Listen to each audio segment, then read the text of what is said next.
আজ সত্যিই মনে হলো মায়ের চরণে দাঁড়িয়ে আছি। মায়ের চরণে আমার শতকোটি প্রণাম। ভাই আর রাঙ্কাকু এই দুজনকে সঙ্গে নিয়ে আজকের এই যজ্ঞ সত্যিই অসাধারণ হয়ে উঠল। মন্ত্রের ধ্বনি, ধূপের গন্ধ আর চারপাশে সেই শান্ত পরিবেশ, সব মিলিয়ে মনটা ধীরে ধীরে স্থির হয়ে এলো। অনেক সময় এমন হয় যখন মনটা ভরে যায় দোটানায়, প্রশ্নে, অনিশ্চয়তায়, তখন মনে হয় মানুষ একাই সব সামলাচ্ছে, ভগবানের সাহায্য বুঝি পাশে নেই। কিন্তু আজ বুঝলাম ভগবান সাহায্য করেন ঠিকই, শুধু সেটা আমরা সব সময় বুঝে উঠতে পারি না। তিনি একটার বদলে দুগুণ দিয়ে দেন, শর্ত একটাই, বিশ্বাস। আজ তাই মায়ের স্মরণে কিছু অর্পণ করলাম।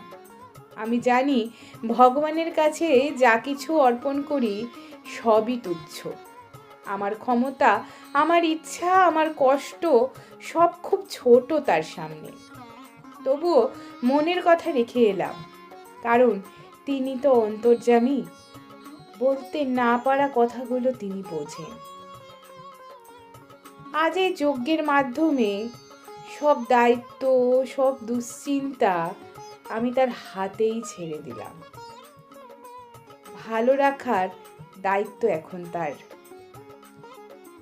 আমি জানি না আগামী দিনে কি হবে, কিন্তু এটুকু বিশ্বাস আছে, যা হবে তার ইচ্ছাতেই হবে, আর সেটাই শেষ পর্যন্ত আমার জন্য ভালো হবে।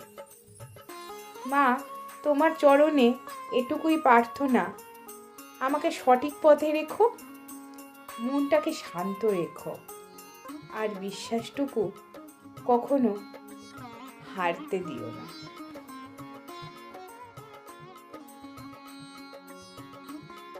যজ্ঞের আগুন শান্ত ছিল কিন্তু শক্তিশালী, ঠিক আমার বিশ্বাসের মতো।